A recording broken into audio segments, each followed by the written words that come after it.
গত 11ই মে 2026 তারিখে সকাল 9টার দিকে আজিজ শেখ নামের এক ব্যক্তি হারিয়ে গেছে।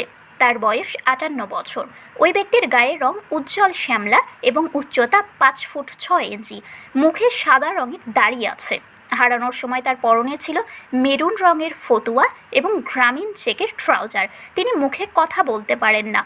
আজিজ শেখের সন্ধান চেয়ে তার পরিবারের পক্ষ থেকে বুধবার সকাল 10:30টায় বহরমপুরস্থ নিজ বাসভবনে সংবাদ সম্মেলনে এমনটাই তথ্য দেন তার স্ত্রী, একটি বেসরকারি নার্সিং কলেজের অধ্যক্ষ তসলিমা খাতুন।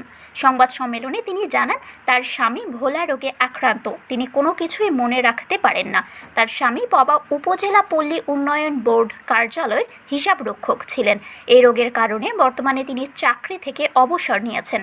তিনি আরও বলেন, প্রতিদিন কলেজে যাওয়ার পূর্বে তিনি তার স্বামীকে সঙ্গে নিয়ে বহরমপুর রেল লাইন সংলগ্ন চায়ের দোকানে নামিয়ে দিয়ে চলে যান।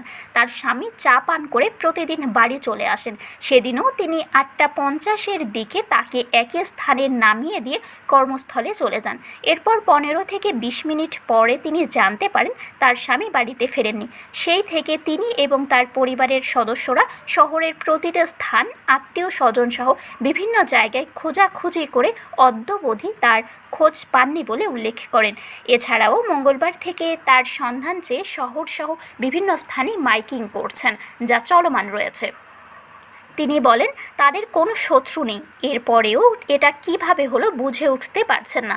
যদি কেউ তাকে অপহরণ করেও থাকে তাহলে তাদেরকে মোবাইলে জানানোর জন্য অনুরোধ করছেন। তিনি প্রয়োজনীয় ব্যবস্থা করে তার স্বামীকে ফেরত নিয়ে আসবেন বলে আকুতি জানান।